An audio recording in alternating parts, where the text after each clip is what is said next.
며칠 전 제가 처음 신앙생활을 하던 모 교회 소식을 조금 들었습니다. 여러 사람들의 이야기를 들었는데 그 중에 한 분이 백승열이라는 분입니다. 이분과는 제가 신앙생활을 할 때 좀 친하게 지내서 이분의 속사정을 세세히 알고 있는 편입니다. 이분은 가정 형편이 어려워서 초등학교를 다 마치지 못했고 또 신발이 없어서 남들이 버린 신발을 주워다가 이렇게 끈을 가져다가 발을 묶어서 그렇게 신고 다녔을 만큼 굉장히 어려운 처지에서 사셨습니다. 동네가 조그만 동네라 교인들이라고 해야 총 10명도 안 되는 작은 교회였고, 그러나 어려서부터 그런 믿음이 있어서 그렇게 그 주일학교를 열심히 다니면서 하나님 말씀대로 살려고 애썼다고 했습니다. 그런데 아무리 예배하고 아무리 기도하고 아무리 그 말씀대로 진실하게 살고 아무리 그 말씀대로 성실하고 그렇게 살아도 자기의 형편은 조금도 나아지지가 않더랍니다. 너무도 가난한 자기가 저주스러울 만큼 그렇게 안타깝더라는 거죠. 그러는 중에 목사님의 소개로 그 고등공민학교라는 학교를 가게 됐답니다. 거기는 졸업장이 나오지 않는 그런 학교였는데 이제 교회에서 선생님들이 야간에 가르쳐주고 검정고시를 도와주는 그러한 학교였다고 해요. 거기서 열심히 공부하고 또 믿음으로 살고 말씀으로 살고 그랬는데도 여전히 형편이 나아지지 않더랍니다. 그래도 때가 됐더니 또 어떤 자기 같은 남자한테도 시집 오겠다는 사람이 있어서 형편이 비슷한 두 사람이 만나서 결혼을 했답니다. 결혼을 했는데 집에서 살림을 내줄 때 냄비 하나, 숟가락 2개, 쌀 1대를 주더라는 거예요. 그리고 저쪽에 그 동네 한켠에 있는 부엌도 없는 방 한 칸, 정말 얼음장처럼 차가운 방에 신접 살림을 시작했답니다. 혼자 살기도 너무 힘든데 이제 부인까지 얻어서 살려니까 여간 그 형편이 어렵지 않고 두렵지 않더라. 두려움이 엄습해서 그 부담이 참 컸다고 합니다. 그래도 그 해는 여름에 장마가 지면서 수해가 나서 그 보수공사 하는데 겨울에 일을 한다고 불러줘서 한 번씩 갔다 오면 쌀을 사고 한 번씩 갔다 오면 쌀을 사고 그거 가지고 겨울을 겨우 났는데 어떻게 된 게 또 금세 또 아내가 임신을 했더라는 거예요. 참 제주도 좋지 나는 어떻게 이런 실력은 있을까 하면서 너무너무 또 마음에 부담이 되더라는 거예요. 그래서 아이가 태어나는 날 그 아이 이름을 이제 철현이라고 지었는데 그 아이가 태어나던 다음 날 바로 가서 임신 중절 수술을 했다고 합니다. 이제 3명 살기 힘든데 어떻게 4명이 살고 5명이 살겠나 싶어서 그냥 다음날 부인한테 얘기도 안 하고 가서 중절 수술부터 해서 아이를 못 낳게 했다고 합니다. 형편은 좀처럼 나아지지 않았다고 합니다. 매일 기도하고 그 어려운 형편에도 주일 성수하고 그렇게 또 그 어려운 형편에도 쌀에서도 11조를 떼고 그렇게 했는데도 조금도 나아지지가 않더라는 겁니다. 가난이 운명처럼 자기를 따라다니더라는 거예요. 그랬는데 세월이 흐르고 또 세월이 흘렀는데 그분이 지금 거부가 됐대. 큰 부자, 조금 부자가 아니고 큰 부자가 됐다는 거예요. 백승열 장로님이 큰 부자가 되셨어요. 이렇게 연락이 왔어요. 그리고 교회에선 기둥같이 되셨고 또한 그 자식에게까지 사업을 물려줄 수 있는 그런 분이 되셨고 성교하고 영향력 있는 아주 눈부신 삶을 살고 계십니다. 그렇게 소식을 전해드릴 수 있었습니다. 그분과 많은 영적 교제를 했었는데 참 정직한 분이셨습니다. 그리고 아주 겸손하고 그리고 항상 아무리 피곤해도 기도를 빼지 않는 분이셨습니다. 그리고 조용히 말하지만 꽤나 아주 크게 들리는 그런 내면을 가지고 계신 분이셨습니다. 그러더니 그분이 벗어날 수 없는 가난, 벗어날 수 없는 저주 같은 삶이 완전히 벗겨져서 이제는 다른 사람의 그 추운 날에 옷을 입혀주는 사람, 눈물을 닦아주는 사람, 위로하는 사람, 교회에서는 기둥 같은 사람, 그리고 선교에도 가장 일선에서 쓰임 받는 사람, 그렇게 바뀌었더라는 것입니다. 여러분, 제가 말씀드리고 싶은 이야기는 다른 게 아닙니다. 우리의 믿음, 우리의 기도, 우리의 하나님 앞에서의 삶들은 결코 헛되지 않다는 것입니다. 마귀는 속입니다. 지금 마귀 이야기를 매주 하고 있는데 마귀는 이렇게 속입니다. 기도해도 똑같잖아. 하나님 말씀대로 정직하게 살아도 똑같잖아. 또 죄짓지 않고 거룩하게 살아도 똑같잖아. 아이들도 묻습니다. 엄마, 우리는 왜 이렇게 계속 어려워? 예수님 믿는데. 그 이야기가 가슴에 메어집니다. 그런데 하나님은 실수하지 않습니다. 제가 그 교회를 떠난 지 1991년도에 떠났습니다. 제가 1992년도에 전도사가 됐습니다. 그러니까 지금 30년 만에 들어보니까 완전히 역사가 바뀌어 있어요. 그래 물어봤습니다. 그분은 어떻습니까? 그분은 어떻습니까? 그분은 어떻습니까? 그때 아무 일 없었던 것 같은 사람들은 다 뒤처지고 오히려 그때 와서 몸부림치며 하나님 앞에 엎드렸던 그 사람들이 다 일어서 있더라고요. 여러분, 하나님이 살아계시지 않으면 어떡합니까? 우리는 하나님의 말씀이 사실이 아니면 우리는 어떡합니까? 우리는 큰일 나는 거예요. 제가 30년 세월을 주님 앞에 바친다고 달려왔는데 만약 그분이 살아계신 하나님이 아니라면 나는 30년을 사기당한 거예요. 근데 그렇지 않더라는 거예요. 그때같이 기도하고 그때같이 헌신하고 그때같이 주의 말씀대로 살려고 하던 그들이 다 승리했다는 소식을 전해 듣고 얼마나 감사했는지 모릅니다. 허경옥 집사님이라는 분 이야기도 해줬습니다.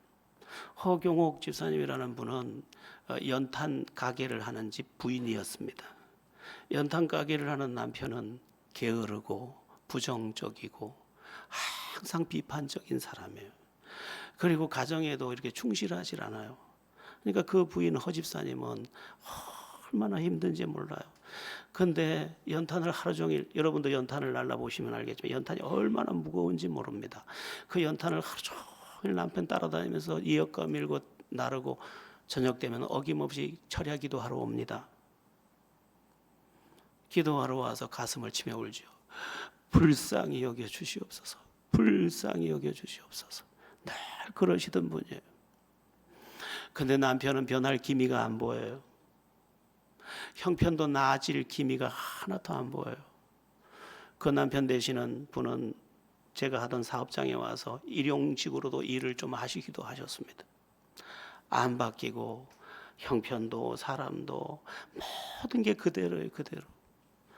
그렇게 우는데 하나님은 너는 우냐 나는 모르겠다 하는 것처럼 이 집안에 대해서 아무 일도 행하지 않는 것처럼 보였어요. 우리가 봐도 그 집에는 희망이 안 보였어요.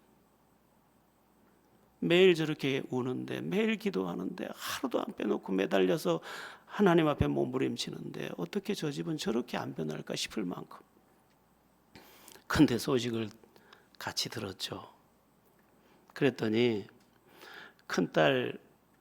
큰딸은 유치원 교사였는데 이제 예수제자운동이라는 선교단체에 들어가서 훈련받고 강릉 지부에 간사로 갔다가 거기서 남편을 만났는데 학교 선생님을 만났어요. 그래서 그 선교단체 후원자로 지금 그렇게 역할을 하면서 남편과 강릉 지부를 책임지는 아주 좋은 이사로 그렇게 역할을 하고 있다고 들었습니다. 둘째 딸은 이화여대를 나와서 교사가 되고 가장 안정적인 직장, 아버지가 저렇게 가난한 집안을 물려줬으니까 가장 안정적인 직업을 택하겠다고 이화여대 나와서 학교 선생님이 됐고 남편은 고위공무원이에요. 그래서 그 집도 믿음 안에서 그렇게 아름답게 살고 있다는 거예요. 그럼 셋째 성원이는 어떻게 됐습니까? 아무튼 셋째 성원이는 목사가 돼서 지금 여주에 있는 어떤 교회의 부목사로 근무하고 있습니다. 그래 우리가 통화를 하면서 허집사님 그렇게 울더니, 허집사님 그렇게 가슴을 치더니, 허집사님 그렇게 몸을 쳐도 여전하더니 그렇게 되셨네요. 그렇게 되셨네요. 그래서 같이 기뻐했습니다. 여러분, 마귀는 우리를 향해서 속삭입니다. 포기해라. 안 된다. 믿음으로 되는 게 아니다. 네 힘으로 하는 거다. 그렇지 않습니다. 정말 하나님께서 저한테 엄청난 증거들로 그때 같이 기도했던 기도의 용사들, 그때 밤을 새웠던 철야의 용사들, 그때 새벽을 개었던 그 새벽의 동지들이 다 일어나 있더라고요. 다 일어나 있어. 물론 육체로 다 해석하는 것, 오늘 뭐 배가 부르다, 잘 산다, 뭐 돈이 있다 없다, 이걸로 판단하기는 어렵습니다. 그러나 그들의 삶에 햇살이 깃든 것을 저는 볼 수 있었고, 그들은 지금 그 고통을 넘어서 지금은 쓰임 받는 하나님의 사람들로 다 기둥처럼 자리하고 있더라는 것입니다. 갈라디아서 6장 9절에 아주 중요한 말씀이 있습니다. 갈라디아서 6장 9절을 제가 읽어드리겠습니다. 같이 읽을까요? 우리가 선을 행하되 낙심하지 말지니 포기하지 아니하며 때가 이름에 거두리라. 아멘. 우리가 선을 행하되 낙심하지 말지니, 이 선 속에는 믿음이 있고요, 이 선 속에는 하나님의 말씀이 있습니다. 이 선 속에는 하나님의 말씀에 순종하는 거룩한 행진이 있습니다. 이렇게 행하는 사람 낙심하지 마라. 낙심하지 마라. 포기하지 아니하면 때가 이름에 거두리라. 하나님께서는 실수하는 법이 없다. 그렇게 지금 말씀해 주고 있는 것입니다. 여러분, 마귀는 오늘 응답되지 않았으면 영원히 응답되지 않을 것처럼 이야기합니다. 우리에게 거짓말을 하는 것입니다. 그렇지 않습니다. 제가 30년을 건너와서 그 건너편을 보니까 너무도 놀라운 일들이 거기에 피어 있는 거예요. 야, 이렇게 놀랐구나. 그때는 다 허공을 치는 소리 같았는데, 그 허공을 치는 그 찬바람 나는, 제 모교회는 창문이 옛날 100년이 넘은 교회라도 달그락 바람만 불면 그런 그 찬 예배당 마룻바닥 그 차디 찬 곳에서 엎드렸던 다 모두가 다 승리하는구나 하는 것을 알게 해주었습니다. 여러분, 그래서 성경은 뭐라고 말, 나중까지 견디는 자는 구원을 얻는데, 진짜 끝까지 믿는 사람, 정말 인내하며 믿는 사람, 제대로 믿는 사람은 온전히 다 승리하더라는 것입니다. 누가복음 18장에 아주 의미심장한 말씀이 나옵니다. 누가복음은 이렇게 되어 있습니다. 기도하다가 낙심하지 말 것에 대한 말씀인데, 한 과부가 있었다. 참 억울한 형편을 재판장에게 아뢰지만, 재판장은 그의 억울함을 들어줄 만한 인품도 가지고 있지 않고 그 여자에 대해 아무런 관심도 없었다. 그러므로 재판장은 이 과부의, 한 과부의 억울한 사연에 대해서 관심조차 없었다. 그러나 계속 와서 귀찮게 할 거니까 들어주자. 아이고, 내가 가서 해결해 줘야지 하고 해결해 주었다. 하물며 7절부터 나옵니다. 하물며, 우리 7절 8절 함께 같이 읽어보겠습니다. 시작. 하물며 하나님께서 그 밤낮 부르짖는 택하신 자들의 원한을 풀어주시지 아니하겠느냐. 그들에게 오래 참으시겠느냐. 내가 너희에게 이르노니 속히 그 원한을 풀어주시리라. 그러나 인자가 올 때에 세상에서 믿음을 보겠느냐 하시니라. 아멘. 당장 응답이 아니어도 결국 응답임을 믿으라는 것입니다. 여러분, 오늘 심어서 내일 거두는 게 아닙니다. 아침에 심어서 저녁에 거두는 게 아니에요. 이른 봄에 심었다가 가을에 거두는 겁니다. 하나님의 계절이 있습니다. 각자에게 하나님이 준비한 응답의 계절이 있는 거예요. 그때까지는 우리가 모두가 기다리면서 오늘도 믿음의 씨를 뿌리는 거죠. 믿음의 씨는 뭡니까? 기도를 심는 거예요. 말씀대로 살아내는 거예요. 하나님의 뜻대로 살아가는 거예요. 그거 심어 놓은 것은 반드시 열매를 맺는다는 거예요. 그런데 안타까운 말씀이 뒤이어서 나옵니다. 그러나 인자가 올 때에 세상에서 믿음을 보겠느냐. 믿음 없는 게 문제라는 거예요. 사람들이 믿다가 내려놨다가, 믿다가 내려놨다, 의지했다가 내려놨다, 기도하다 내려놨다가, 헌신하다 내려놨다, 순종하다 내려놨다, 전부 다 도중하차를 하고 있다는 거예요. 믿으면 응답인데 끝까지 믿으면 완전한 승리인데, 여러분, 마귀는 우리 과정에 들어와서 속여요. 이건 과정인데 과정을 가지고 이제 끝났다고 말하는 거예요. 여러분, 요셉이 형들에게 팔려서 노예로 팔려갈 때 그 팔려가는 것은 하나님의 뜻을 이루는 과정이었습니다. 그런데 마귀는 뭐라 그래? 너 끝장났다. 하나님이 너한테 주셨던 꿈들 그거 다 가짜야. 아무것도 아니야. 너 지금 팔려가잖아. 너 노예가 됐잖아. 이집트의 노예가 되면 끝장난 거야. 더 이상 희망이 없어. 그러나 그것은 하나님께서 요셉을 만들어가고 요셉을 향한 꿈을 이루는 과정이었습니다. 과정. 그런데 마귀는 과정을 보지 못하게 해요. 왜 하나님 믿는데 내가 노예가 돼야 되는데요?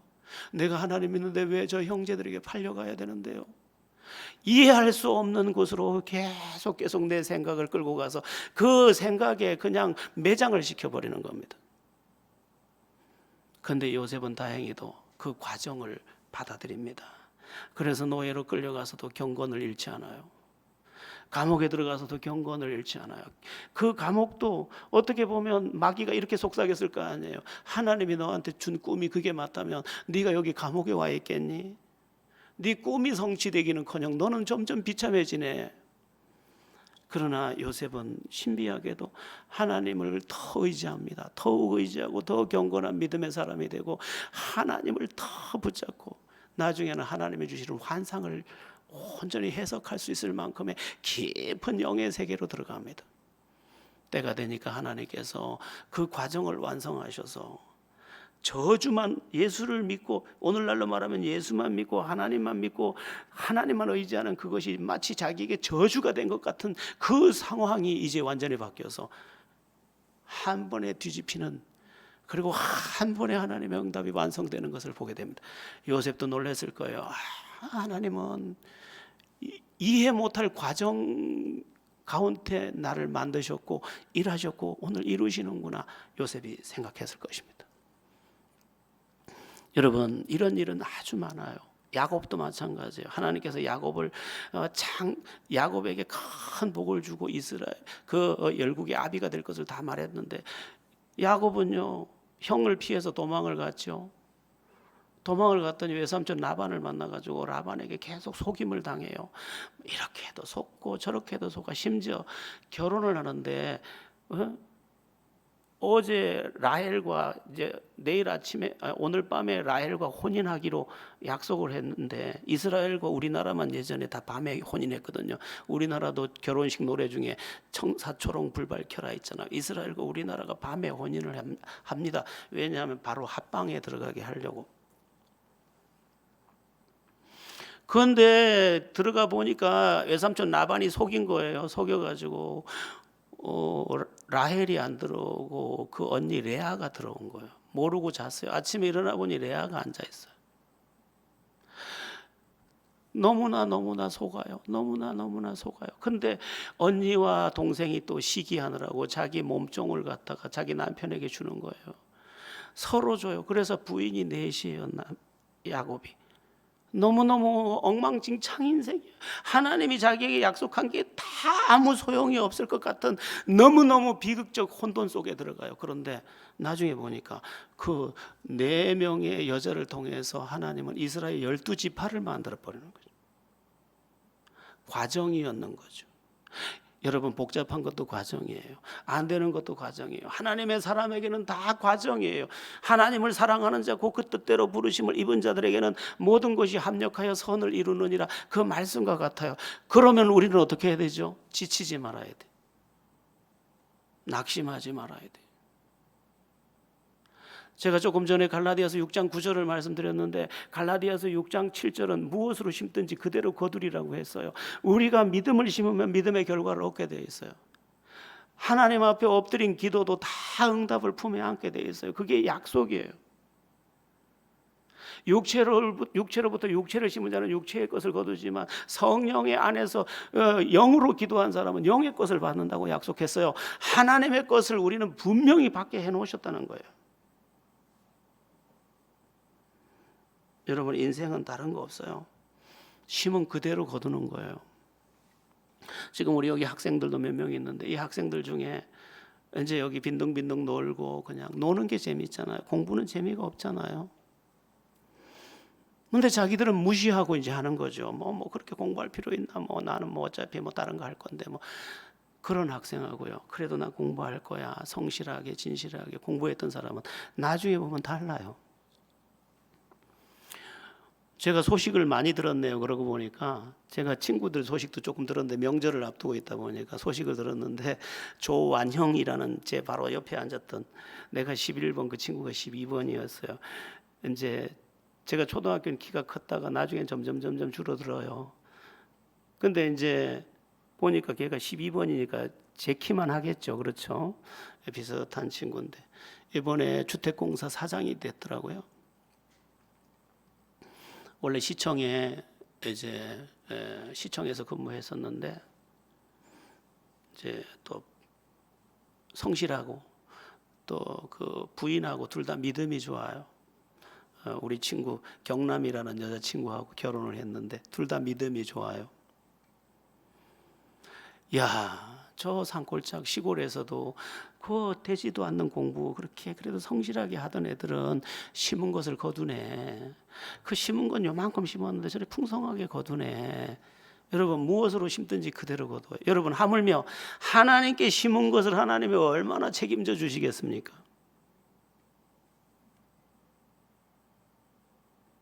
제가 어제 우리 애들 집에 잠깐 갔는데 딸기를 주더라고요. 딸기를 줘서 딸기를 먹는데 우리 집사람이 우리는 뭐 보면 딸기를 보면 가격부터 보잖아요. 딸기부터 안 보고 뒤집어 가지고 가격 얼마인지 가격 비싸면 내려놓고 에이, 요새 딸기 맛 없어 그러고 내려놓잖아요. 사실은 맛이 없는 게 아니라 돈이 부족하잖아요. 그래서 우리 집사람이 물었어요. 딸기 요새 비싸지? 그랬더니 우리 아들이 이렇게 말을 하더라고요. 나 깜짝 놀랐어요. 우리는 가격표 안 봐, 엄마. 먹고 싶다 하면 그냥 사. 저게 이제 내 복을 찍어 가지고 가는지 몰라도. 그래, 그렇게 살 수 있으면 얼마나 좋겠니? 우리 맨날 가격표만 봐. 근데 우리 세대까지 가격표 봤으면 되지 다음 세대 가격표 볼 필요 뭐 있겠어요. 다음 세대는 우리의 믿음의 선한 영향력 때문에 풍족하고 남에게 나눠줄 만하고 베풀 만하고 그래 될 수 있지 않겠습니까? 네. 심은 그대로 거둡니다. 그런데 하나님이 갚으시는 날이 오면 이상하게 풍족함이 흐르고 영육 간에 행복이 깃들고 평안하고 뭔가 되는 물결이 흘러가는 것을 볼 수 있어요. 여러분도 대체로 알고 있는 송학진 장로님이 저한테 그런 이야기를 한번 하더라고요. 제가 자식을 잘 못 키웠습니다. 그러더라고요. 어떻게 키웠는데요? 저는 믿음 생활하면서는 애들을 다 하나님께 맡겼죠. 그래서 돌본 적이 없어요. 그런데요. 근데 참 이상하대요. 하나님이 쟤들한테 복을 참 많이 주셔서 그게 이제 삼성 해외 지사 이탈리아 지사의 지부에 가 있는데 이제 전부 얘가 지휘하는 그 아들이 참 이상하다. 한 번도 육신에 대해서 엎드려 기도하지 않았는데 하나님은 저렇게 풍족하게 해서 그 내외가 뭐 한 달, 두 달 이태리 머물면서 이태리는 완전히 뭐 구석구석 다 로마까지 그렇게 구경하고 왔다고 해요. 여러분 마귀는요 당장 아니면 아니라고 해요. 그 결과 저 너머에 있는 결과를 의심하게 해요. 그리고 과정을 과정으로 여기지 않고 끝장났다고 보게 해요. 그렇지 않습니다. 하나님은 그 믿음에 대해서 완전하게 책임지십니다. 믿으시기 바랍니다. 하나님은 일하시는 분이에요. 심지어 쉬지를 않으셔요. 어떻게 쉬질 않냐면 자식이 부모에게 무슨 부탁을 하면 그 부모가 그것을 이루어 주기 위해서 쉬지 못하는 것과 같아요. 자식이 무슨 부탁을 하잖아요. 그런 부모는요, 그걸 해주고 싶어서 밤에도 나가요. 그게 정상적인 부모예요. 우리 아빠는 안 그런데요. 뭐 보이기는 안 그래도 그래요.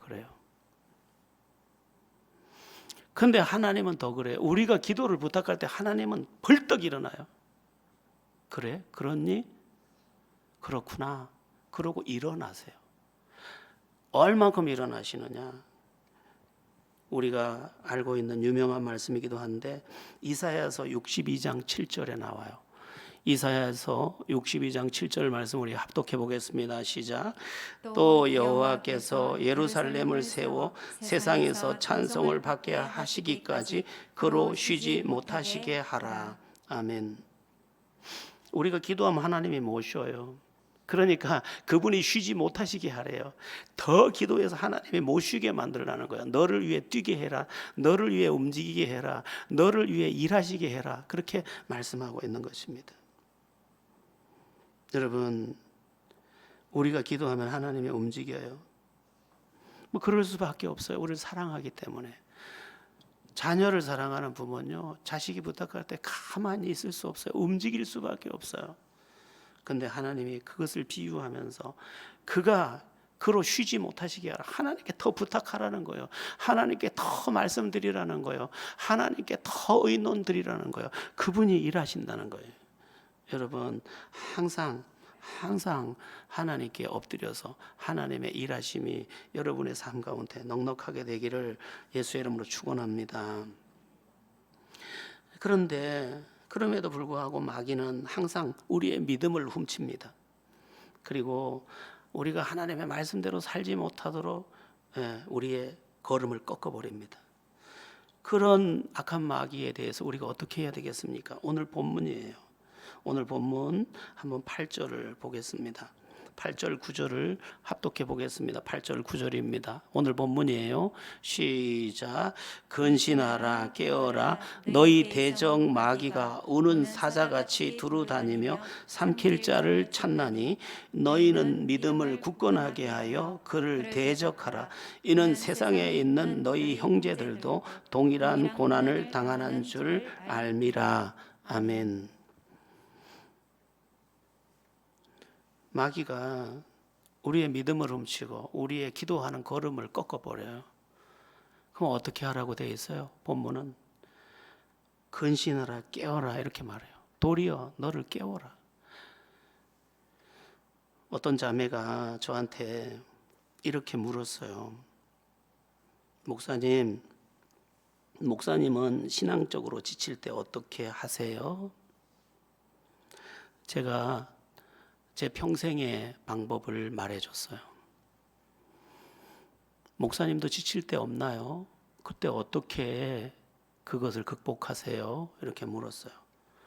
저는 평생 하고 있는 방법이 있거든요. 그래서 간단하게 대답해 줬어요. 다시 시작해. 그게 내 방법이야. 어제까지 지치고 실망했다고 해도 난 내일 아침에 다시 시작해.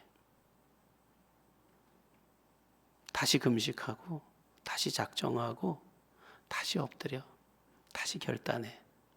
그러면 다시 새날이 시작되지. 또 다음날 실망해. 다시 시작해, 난. 요즘 소주 이름처럼 처음처럼. 다시 시작해, 난 다시 시작해. 그러면 일어설 수 있고, 그러면 하나님이 붙잡아 주셔. 그리고 하나님의 은혜는 여전하기 때문에 그 여전한 은혜가 나를 붙잡아 줘. 그래서 나는 내 지난 수십 년의 세월에 한 번도 지쳐보지를 않았어. 참 신비하죠. 왜 힘든 일이 없었겠습니까? 잠이 오지 않는 밤은 왜 없었겠습니까? 심장 소리가 너무 커서 베개를 누르고 또 눌러야 됐던 밤은 왜 없었겠습니까? 그러나 다시 시작하는 거죠. 다시. 중요한 게 있습니다. 다시 시작하는 사람은 하나님이 다시 붙잡아 준다는 것입니다. 그래서 다시 오늘 본문처럼 근신하라 깨어라. 이 근신하라 깨어라는 말은 나를 흔들어 깨우라는 말입니다. 여러분 믿음이 헛되지 않잖아요. 마귀의 거짓말이잖아요. 기도가 헛되지 않잖아요. 마귀의 거짓말이잖아요. 그럼 어떻게 해야 되죠? 나를 진짜 다시 한번 흔들어 깨우는 거죠. 다윗은 이 사실을 잘 알고 있었습니다. 그래서 매일 쫓기는 중에도 기도를 쉬지 않습니다. 다윗은 얼마나 쫓겨다는지 몰라요. 근데 다윗은 쫓겨가면서도 계속 기도하는 거예요. 도망가면서도 총을 쏘는 군사처럼, 쫓기면서도 하나님 앞에 엎드려요. 엎드려요. 그래서 나중에 도망가면서 불렀던 찬송이 나중에는 진짜 찬송이 돼버려요. 도망갔다가 가면서 했던 기도가 다 그의 왕좌가 돼버려요. 우리도 쫓기고 있어요. 얼마나 힘겨운 세상입니까? 무겁고 버거워요. 근데 지치지 않고 다시 시작하는 그 사람, 다시 주님을 간절히 움켜쥐는 그 사람은 내일 다윗처럼 찬송할 사람인 거죠. 사실 인간은요, 가만히 두어도 지칠 수 있는 존재입니다. 가만히 둬보세요. 힘들다 그래요. 가만히. 여러분, 나이 드신 어른들 보고 이렇게 말하면 안 돼요. 아버지 가만히 좀 계세요. 가만히 좀 계세요. 그게 제일 힘든 거예요. 그게. 가만히 있어도 인생을 힘들어요. 그런데 무거운 짐이 왔어요. 얼마나 힘들겠어요. 근데 기도가 헛되지 않아. 하나님 말씀대로 사는 게 헛되지 않아. 하나님 앞에 나를 드리는 게 헛되지 않아. 이 사실을 다시 붙잡고 자기를 일깨워서 하나님 앞에 나를 드리는 그 사람, 그는 마귀의 대적을 물리치는 사람이고 마귀가 삼키려는 입을 찢어버리는 사람이고 승리의 면류관을 정복할 사람인 거죠. 그럼에도 불구하고 잘 지치고 늘 낙심하는 사람들이 있습니다. 시험에 잘 빠지는 사람들이 있습니다. 넘어짐의 습관을 가진 사람들이 있습니다. 이제 그것을 마귀는 중독을 시켜서 아예 넘어지는 체질을 만들어 버리는 거죠. 근데 이게 양면에서 지는 거예요. 마귀가 주는 생각과 성령이 주는 생각에서 마귀가 주는 생각을 받아 먹으면 우리는 항상 넘어져야 되는 거죠. 항상 망할 것 같은 상황도 항상 하나님이 하는 음성이 있고 마귀가 주는 음성이 있어요. 아무리 극한 상황이라도 하나님이 주는 음성을 붙잡고 믿음으로 붙잡는 사람은 반드시 승리해요. 여러분 안데르센 알죠? 안데르센 동화집도 아시고요. 안데르센 그 미운 오리 새끼, 또 성냥팔이 소녀, 이런 글들은 전 세계를 움직였잖아요. 근데 이 안데르센은 사실은 초등교육을 겨우 받은 사람이고 문학 학습을 한 번도 받아본 적이 없어요. 가정도 너무 가난하고 불우했고 아버지는 알코올 중독자에다 폭력적이었어요. 술을 깨면 좋은데 술만 취하면 아이들을 때려요. 그러니까 아주 가난하고 불우해요.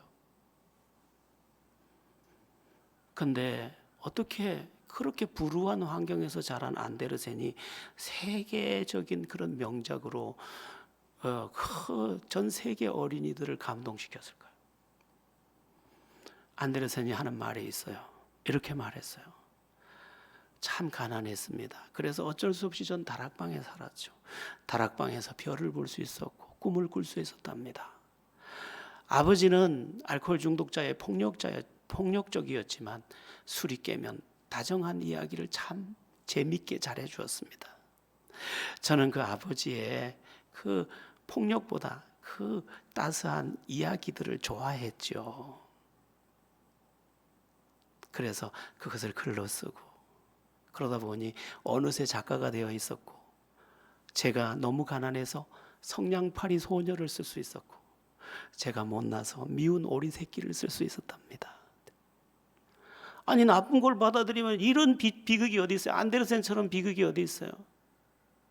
안데르센은 우리는 전부 뭐 방바닥에서 잠을 자지만 그들은 전부 침대 위에서 잠을 자는데 안데르센에게 줄 침대가 없으니까 어떤 사람이 죽어서 시체 담아서 내버린 그 관을 뜯어다가 안데르센 침대를 만들어줬어요. 안데르센 아버지가.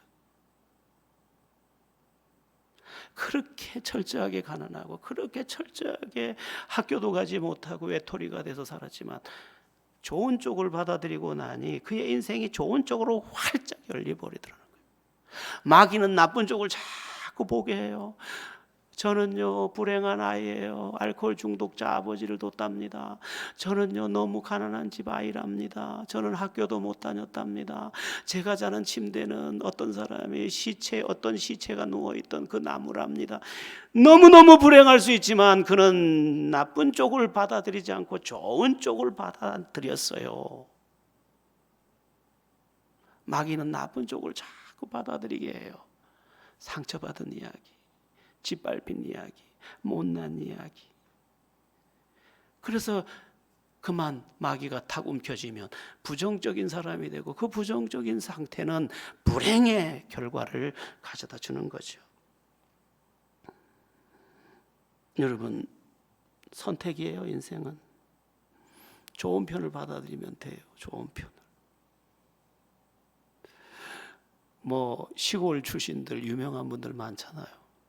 다 환경이 나빴어요. 그런데 얘기를 들어보면 다 좋은 조건이라고 얘기해요. 반기문 전 유엔 사무총장 같은 분도 저 충주 골짜기 저 안으로 들어가서 너무너무 시골에서. 근데 길이 멀어서 좋았대요. 학교 가는 길이. 왜냐하면 가고 오는 동안 영어 단어를 많이 외울 수 있어서.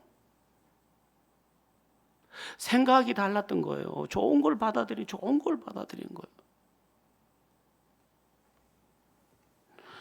여러분, 내가 잘못 받아들여서 내 인생이 내가 얼마나 짓밟고 있는지 몰라요. 여러분, 이렇게 말해요. 나는 우리 집이 좋아요. 나는 우리 엄마가 제일 좋아요. 우리 아빠가 제일 좋아요. 그 사람은 틀림없어요. 그 사람은 잘 돼요. 왜냐하면 하나님 편을 선택한 거거든요. 마귀가 하는 일 가운데 또 한 가지가 우리를 어둡게 하는 거예요. 자꾸 그늘을 지워버려요. 마귀는 별명이 어두움이잖아요. 그래서 그놈은 자꾸 우리를 심각하게 만들고 어둡게 만들어요. 요즘 제가 자주 말씀드리기도 하는데 자꾸 밝아져야 돼요. 제가 오늘 얼굴이 조금 낫습니까? 조금 잘생겼죠? 어느 날 잘생겼다 했더니 김경희 집사가 얼마나 웃는지 내가 원수를 한번 갚으려고 그래요. 아, 잘생긴 얼굴은 다른 얼굴 아니구나. 환한 얼굴이에요. 환한 얼굴. 밝아지면 그가 잘생긴 얼굴이에요. 아이, 잘생기긴 잘생겼는데 그냥 늘 그늘이 져서 그거는 무서운 얼굴이에요. 마귀는 자꾸 우리를 어둡게 해요. 마음도 어둡게 해, 생각도 어둡게 해, 얼굴도 어둡게 해, 말도 어둡게 해. 결국은 어두움에 빠뜨려 버려요. 우리 조금 전에 불렀던 찬양 중에 이제 역전되리라 그 가사 내용 보면 그 말에 대한 것도 나오고 다 나오잖아요. 우리의 표정과 모든 게 다 바뀌어야 돼요. 근데 저절로 안 바뀌잖아요. 주님이 우리에게 임하면 바뀌어요. 주님은 빛이시잖아요. 빛. 그분이 오셔서 내 마음을 환하게, 내 생각을 환하게, 내 입술을 환하게, 결국은 인생이 환해지는 거죠. 우리의 삶 속에 어둠이 예수의 이름으로 물러가고 근신하고 깨우는 가운데 임한 성령의 은혜로 그들을 다 물리쳐서 하나님이 주시는 승리, 하나님이 주시는 풍성, 그리고 내가 예수의 이름으로 내 자녀들도 축복할 수 있는 영적 권세, 이 모든 것을 다 가지고 살아야 되는 거죠. 여러분의 삶에 믿음의 승리가 있기를 바랍니다. 시간이 조금 갔는데 짧게 보고 마칠게요. 9절 한번 잠시 읽어볼게요. 9절입니다. 시작. 너희는 믿음을 굳건하게 하여 그를 대적하라. 이는 세상에 있는 너희 형제들도 동일한 고난을 당하는 줄 아니라. 아멘. 마귀는 속여요. 니만 억울한 거야. 니만 불행한 거야. 그렇지 않아요. 너희 형제들도 동일한 고난을 당하는 줄 알미라. 다 나름의 어려움이 있단다. 하나님의 음성을 들어야 합니다. 나만 억울한 것처럼 생각하지 마세요. 나만 비참하다고 생각하지 마세요. 다 저마다의 어려움이 있어요. 그 어려움은 하나님을 의지하게 하기 위함이라는 사실도 기억하세요. 그래서 우린 서로 사랑해야 돼요. 너도 힘들고 나도 힘들고 피차 힘드니까 우리가 줄 선물은 사랑밖에 없는 거죠. 그래서 자꾸 사랑을 고백하는 게 좋아요. 사랑해, 사랑해. 우리 경상도 사람들 잘 못하잖아요. 그걸 말로 해야 됩니까? 그걸 말로 해야 됩니다. 사랑해, 이 한마디 속에 겨울을 녹이는 그 신비한 힘이 있답니다. 나만 고난당한다고 생각하지 마세요. 다 힘들어요.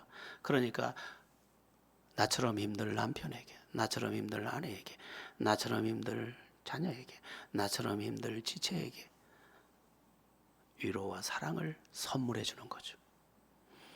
이번 명절에도 그런 선물이 여러분 자신이 선물이 되시면 됩니다. 그렇게 되기를 축원합니다. 10절을 살피고 원래 9절에서 좀 할 얘기가 많았는데 10절을 잠시 살피고 마치겠습니다. 10절을 합독해 보겠습니다. 모든 은혜의 하나님 곧 그리스도 안에서 너희를 부르사 자기의 영원한 영광에 들어가게 하신 이가 잠깐 고난을 당한 너희를 친히 온전하게 하시며 굳건하게 하시며 강하게 하시며 털을 견고하게 하시리라. 아멘. 여기에서 주목할 건 잠깐 고난을 당한 너희라는 부분이에요. 내가 생각하기엔 이게 끝날 것 같지 않은 고난이죠. 하나님은 잠깐이래요. 근데 그래요, 사실은. 우리 아이를 낳는 엄마 비유를 많이 하잖아요. 그때는 이게 해산을 하고 나면 그 고통을 금방 다 잊어버리는 거예요. 우리가 하나님이 회복하시는 날 딱 만나면 내가 30년 고생했는데 20년 고생했는데 그게 한순간에 어디 갔는지 보이지도 않게 하셔요. 그러니까 지금 필요한 건 뭐죠? 지금 나를 깨우는 것이고 인내하는 것이고 선한 편을 선택하는 것이고 긍정의 모든 말을 하는 것이고 환하게 나를 밝히는 것입니다. 한번 따라해 보겠습니다. 하나님은 실수할 수 없으시다. 예, 세상을 보세요. 야, 신비해요. 계절이요. 벌써 목련이 몽우리가요. 통통해졌더라고요. 그 제가 가서 봤어요. 저는 그런 생긴 거하고 다르게 그런 감성이 많아서 가서 봤어요. 터질 것 같아요, 벌써. 그래서 이렇게 얘기했어요. 목련한테 얘기해줬어요. 너는 겨울부터 준비하고 있구나. 곧 너의 자태가 온 세상을 하얗게 덮겠구나. 곧 그럴 거예요. 놀라지 마세요. 저희 그 아파트 뜰하게 벌써 매화가 폈어요. 그러고 나면 겨울도 잠깐인 것처럼 웃을 수 있는 거예요. 여러분, 하나님은요, 그 옛날을 잠깐처럼 지워버리고 이제 해결의 은혜를 우리 품에 안겨서 우리로 하여금 매화보다 목련보다 제가 백합이라 그랬어요? 목련보다 더 예쁘게 피워주실 거예요. 오늘 설교 제목이 뭐죠? 지치지 마세요. 낙심하지 마세요. 하나님이 계십니다. 잘 깨닫기를 예수의 이름으로 축원합니다.